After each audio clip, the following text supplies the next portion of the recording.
नमस्कार, वंदे मातरम। मैं आपका भाई Deepak Raghav, holistic farming coach, trainer and consultant आपका स्वागत करता हूं अपने यूट्यूब चैनल हॉलिस्टिक फार्मिंग पर।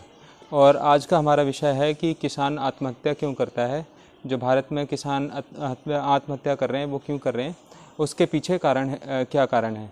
और अगर आप भी किसान हैं और आप कर्जे में फंसे हुए हैं और सुसाइड करने की सोच रहे हैं तो ये वीडियो आपके लिए। और मुझे पूरा विश्वास है कि आप जब ये वीडियो देख लेंगे, सुन लेंगे, समझ लेंगे तो आप ज़िंदगी में कभी भी सुसाइड नहीं करेंगे और आपकी आने वाली पीढ़ियाँ भी सुसाइड नहीं करेंगी। और मैं आपको एक बात बताना चाहता हूँ कि जब ये वीडियो बनाई गई है तो हमने पूरा हिस्ट्री 18वीं शताब्दी से लेकर 2020 तक के जो सुसाइड अभी तक हुए हैं उन पर गहन चिंतन हमने और विचार विमर्श किया है।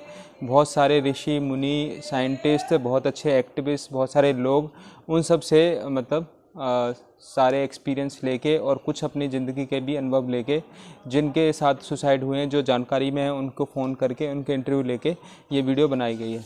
और मैं चाहता हूं कि जब ये आप वीडियो सुनें तो आप पॉइंट लिखें और उन पे विचार करें कि कितना मैंने आपसे सत्य कहा है और कितना मैंने गलत कहा है। तो हमने ये देखा कि जब तक किसान के घर में गाय, गुरु और तुलसी थी तब तक भारतवर्ष में किसी भी व्यक्ति ने सुसाइड नहीं करा, 0%। जैसे ही किसान के घर में से गाय, गुरु और तुलसी निकली तो ये सुसाइड का चक्कर स्टार्ट हो गया। अब गाय, गुरु, तुलसी से क्या है कि गाय का पहले काम होता था कृषि करना, और तुलसी का कार्य होता था कि किसान को स्वस्थ रखना, पूरा वो स्वस्थ रहता था, उसको उपयोग करना भी आता था। और जब वो गुरु के मार्गदर्शन में रहता था तो शास्त्रों का अध्ययन भी करता था, तो ये सुसाइड नाम की समस्या तो कभी सोच ही नहीं सकता था, है ना। तो जब से गुरु छूटा तो शास्त्र अध्ययन छूटा, संस्कृति छूटी, गाय छूटी तो कृषि एकदम चौपट हो गई, और तुलसी घर से निकली तो स्वास्थ्य उसका खराब हो गया। और ये तीनों चीज़ उसकी ज़िंदगी से निकली और ये सुसाइड करना स्टार्ट किया। अब आते हैं दूसरी बात पे, सुसाइड का दूसरा कारण। मैंने देखा 18वीं शताब्दी से पहले जब इस भारतवर्ष में मैकॉले शिक्षा का प्रभाव पड़ा। मैकॉले शिक्षा का प्रभाव पड़ने से लोगों ने अपनी संस्कृति को मतलब निकृष्ट, कमज़ोर या अंधविश्वास समझने लग गए। जैसे जैसे संस्कृति समाप्त हुई तो जो चीज़ें मतलब कृषि भी एक संस्कृति में जुड़ी हुई थी, एक तरीका उसमें जुड़ा हुआ था, वो समाप्त हुआ। और फिर किसान क्या है, मैकॉले शिक्षा में पशु बन गया, और पशु बन के फिर उसके आचरण में, उसकी संस्कृति में, उसके विचार में ऐसा चेंज आया कि उसके अंदर लालच आ गया। और मतलब लालच आ गया क्या, उसको मतलब डाला गया, उसको चरित्रहीन बनाया गया और उसको फिर एक मायाजाल में फंसा दिया गया। तो दूसरा कारण हमने देखा कि ये मैकॉले शिक्षा ने किसान और किसान के बेटे को भी बर्बाद कर दिया। ये एक बहुत सूक्ष्म विषय है। आप जब तक इस पर चिंतन नहीं करेंगे तब तक मेरी बातें आपको लगेगी कि मैं आपसे गलत कह रहा हूँ। तो अब इसका समाधान क्या है कि किसान को दोबारा से देसी गाय को अपने घर में लेके आना पड़ेगा, देसी गाय को समझना पड़ेगा, और जो माँ बेटे का जो संबंध है वो स्थापित करना पड़ेगा, और सुभाष पालेकर नेचुरल फार्मिंग को आपको समझना पड़ेगा।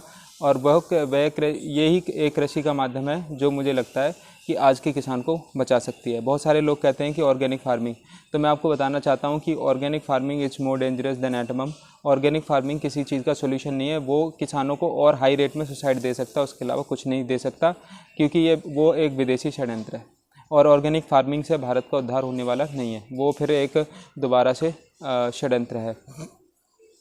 तो मैकॉले शिक्षा ने क्या करा, किस तरीके से पशु बना दिया, इस पर थोड़ा सा नज़र डाले थे। तब हमने देखा कि जैसे ही किसान के बच्चे ने मैकॉले शिक्षा पढ़ना स्टार्ट करी तो उसने नशा करना स्टार्ट कर दिया, और जब व्यक्ति नशा करता है तो वो पशु ही बन जाता है। फिर व्यक्ति ने जैसे मैकॉले शिक्षा बढ़ी तो उसने मांसाहार स्टार्ट कर दिया, जो किसान के लिए दिक्कत पड़ गया क्योंकि वो फिर डिसीजन नहीं ले पा रहा, सोच समझ नहीं पा रहा, उसके विचार और उसके चरित्र गंदे हो गए। फिर जैसे ही मैकॉले शिक्षा मतलब बढ़ी तो परस्त्री गमन, यानी कि कहने का मतलब परस्त्री गमन का मतलब होता है कि मतलब दूसरे महिलाओं के साथ गलत विचार रखना, आप समझ सकते हैं। फिर जैसे ही मैकॉले शिक्षा बढ़ी तो जुआ और सट्टा नाम की 2 चीज़ें हैं जिसमें वो व्यक्ति पड़ गया। तो ये 4 चीज़ों ने किसान को बिल्कुल बर्बाद कर दिया। अगर कोई व्यक्ति सुसाइड नहीं करना चाहता, किसान है, अच्छा बनना चाहता है, तो उसे 4 चीज़ों को अपनी ज़िंदगी से निकालना पड़ेगा। पहले तो देसी गाय को अंदर लेके आना पड़ेगा और 4 चीज़ों को निकालना पड़ेगा। एक नशा है, एक मांसाहार है, एक परस्त्री गमन है और एक जुआ सट्टा है। ये 4 चीज़ों को निकालना पड़ेगा। जब 4 चीज़ें आप निकाल देंगे तो आपके दिमाग में, आपके लाइफ में आएगी सिंपल लिविंग, हाई थिंकिंग। और आप सर्वाइव कर पाएंगे।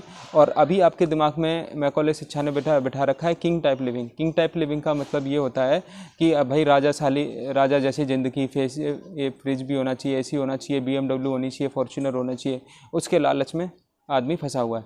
तो आपको आज की डेट में जो मानव है वो दानव बन गया है, तो आपको दानव से मानव बनना पड़ेगा, सिंपल लिविंग, हाई थिंकिंग, और ये किंग टाइप लिविंग को आपको त्यागना पड़ेगा। तो ये एक पहलू हो गया।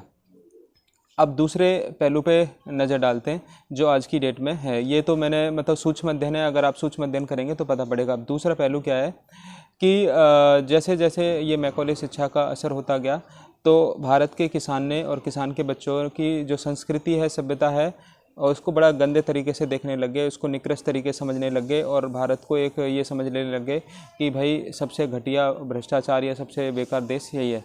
और मैं आपको बता देता हूँ, दिल्ली विश्वविद्यालय में मैंने मैकॉले शिक्षा ग्रहण की है, मेरे भी कुछ ऐसे विचार थे, लेकिन जब से मैंने राजीव दीक्षित भाई को सुना तब मेरे विचार में बदलाव आया, और ये मैं आपके सामने कह पा रहा हूँ।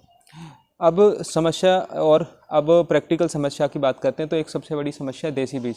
भारत के किसानों ने नशा करके या अपनी संस्कृति को बुला के देसी बीजों की बात को नहीं समझा, लालच आया और वो हाइब्रिड बीज उपयोग करने लग गया और जेनेटिकल मॉडिफाइड सीड यूज़ करने लग गया। उसके बदले में किसान को क्या मिला? सिर्फ सुसाइड मिला, मौत मिली, और उसके बच्चे आज दर की ठोकर खा रहे हैं, क्योंकि हाइब्रिड बीज फ़ायदा तो देता ही नहीं है, साथ में लोगों को नपुंसक भी बनाता है।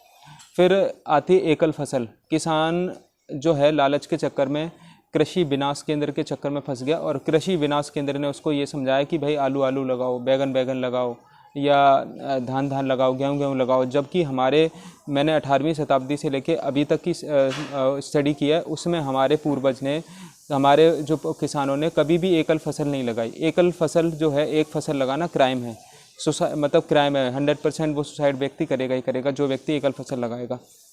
हमारे पूर्वजों ने 12 अनाज लगाया, 12 अनाज को एक साथ लगाया, 7 अनाज को एक साथ लगाया, कम से कम 3-4 अनाज तो सबने लगाए और उसको ही खाया। तो ये सिंगल फार्मिंग भी क्राइम है और सिंगल चीज़ खाना भी क्राइम है। अब तीसरी चीज़ आते हैं, तो किसान को सह फसल पे जाना पड़ेगा। अब आते हैं कि कीटनाशक। जैसे ही आप देसी गाय को लेके आएंगे तो आप जीवामृत, घनजीवामृत, नीमास्त्र घर बना सकते हैं, तो आपका जो कीटनाशक और फर्टिलाइज़र का खर्चा समाप्त हो जाएगा। अब एक पानी का संकट आता है, तो मैं आपको बताता हूँ कि पानी बचाने की जो बात है, बिना देसी गाय के और केंचुए के हो नहीं सकती। जैसे देसी गाय निकली, केंचुआ हमारे खेती में से विलुप्त हो गया, और जल का संकट हो गया, क्योंकि जल अब नीचे जा ही नहीं पा रहा, क्योंकि केंचुआ ने अपना काम बंद कर दिया, देसी गाय निकल गई। तो हमको देसी गाय वापस लानी पड़ेगी, और फिर वो केंचुआ हमारे खेत में वापस आएगा, तो हमारा पानी का संकट समाप्त हो जाएगा। फिर बात आते हैं ट्रैक्टर की। ट्रैक्टर ने किस तरीके से लोगों को, मजदूर और ज़िंदगी को मतलब खा लिया। तो जो जैव विविधता नाम का जो शब्द है, जो माइक्रो ऑर्गेनिज्म की जो बात करते हैं हम ज़मीन में, वो ट्रैक्टर नाम के एक दानव ने सब कुछ ख़त्म कर दिया। तो ट्रैक्टर तो आपको अपने दिमाग से निकालना ही पड़ेगा। मैं टेक्नोलॉजी को मना नहीं कर रहा, लेकिन हमारे जो स्वदेशी यंत्र हैं उसमें भी अब इनोवेशन आ गई है, उनका आप उपयोग कर सकते हैं। हम आने वाले वीडियो में आपको बताएंगे। फिर दूसरी बात, हमारे जब किसान थे पहले पेड़ लगाया करते थे मेड़ पे, बाउंड्री पे।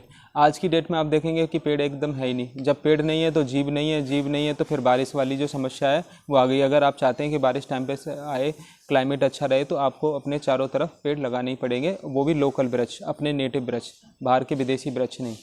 फिर उसके बाद ये है कि पहले जब किसान जब गुरु के मार्गदर्शन में रहता था, तो जो मन है और विचार है, दिमाग, तीनों वो गुरु के कंट्रोल में रहते थे, सनातन संस्कृति के हिसाब से सही रहते थे।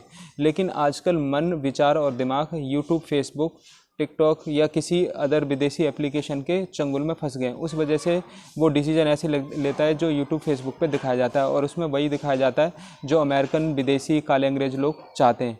वो किसानों को सिर्फ एक मार्केट के हिसाब से देते हैं कि भाई इसको दिमाग में ऐसे डालना है ताकि ये फ्रिज खरीदे, एसी खरीदे, BMW खरीदे। तो आपको अपने मन, विचार, दिमाग को संभालने के लिए एक गुरु का मार्गदर्शन लेना ही पड़ेगा। आप एक अपना गुरु बनाएं, जिससे कि आप अपने दिमाग, मन और विचारों को स्थिर रखें, और इनको आपको कंट्रोल करना आवश्यक है। अब क्या कहते हैं, अब मैं आपको बताता हूँ लास्ट में विकल्प क्या है। विकल्प क्या है कि आप फैमिली फार्मर मॉडल लगाएं, जो हमने पहले डिस्कस किया था, और सुभाष पालेकर नेचुरल फार्मिंग करें, और सरकार की योजना, लोन, सब्सिडी में ना फंसें। और एक शब्द है MSP, और मिनिमम सपोर्ट प्राइस और मैक्सिमम रिटेल प्राइस। इसके बारे में हम कल चर्चा करेंगे कि MSP स्कैम कैसे है। नमस्कार, वंदे मातरम।